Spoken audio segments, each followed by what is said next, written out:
Praise be to Jesus. Hello again, everyone. LifeSite News just posted something here. I'm going to read some excerpts to you. Pennsylvania Attorney General Cardinal Wuerl is not telling the truth. I guess Mr. Shapiro is saying he's lying. Well, here I'm just going to read some excerpts here.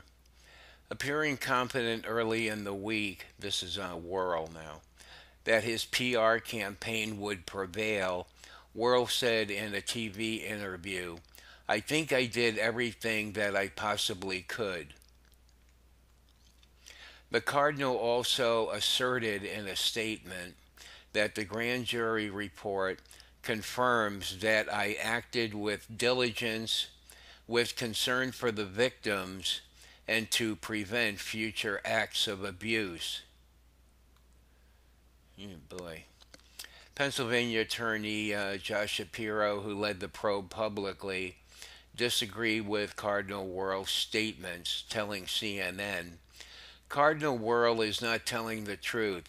Many of his statements in response to the grand jury report are directly contradicted by the church's own documents and records from their secret archives."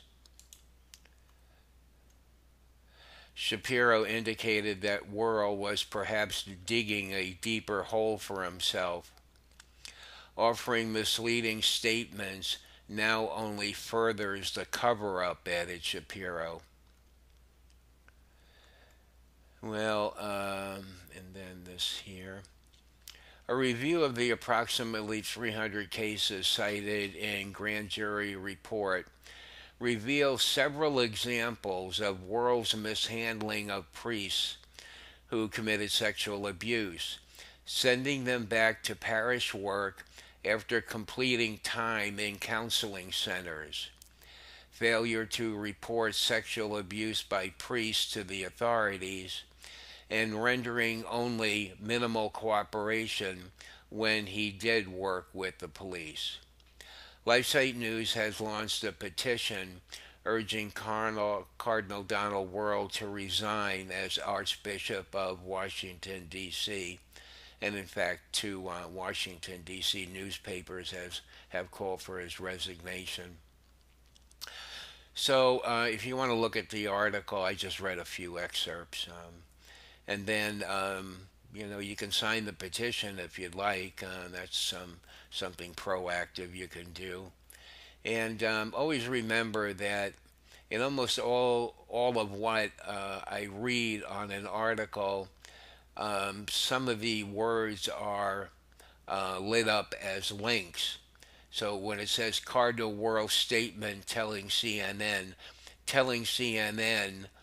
is a link to where he made the statement. So, and there are several of them in this article. LifeSite News does that a lot. Excuse me. So if you ever wonder, well, where'd they get that from? If you look at the article, they always cross-reference things, so to maintain their credibility. So that's all for that. And I think I came across something else. I might be back later, but for the time being, well, at least Mr. Shapiro, to say someone is not telling the truth, it's basically call him a liar, but I guess that's a nicer way of saying it. So, boy, I'm telling you, it really gets down to, where, two people are just, one person is calling the other person a liar, and like I just said I just posted something, I mean, it could be the grand jury report isn't, perfectly accurate, but it's hard to imagine that it's just all fabricated. I mean, that doesn't seem possible at all. So, and, I mean, I'm not going to sit and read the whole grand jury report. Anyway, who could absorb all that information, So, anyway, Well, we'll just have to wait and see what happens here. That's it for right now, and enjoy your day or evening, and we'll talk to you next time.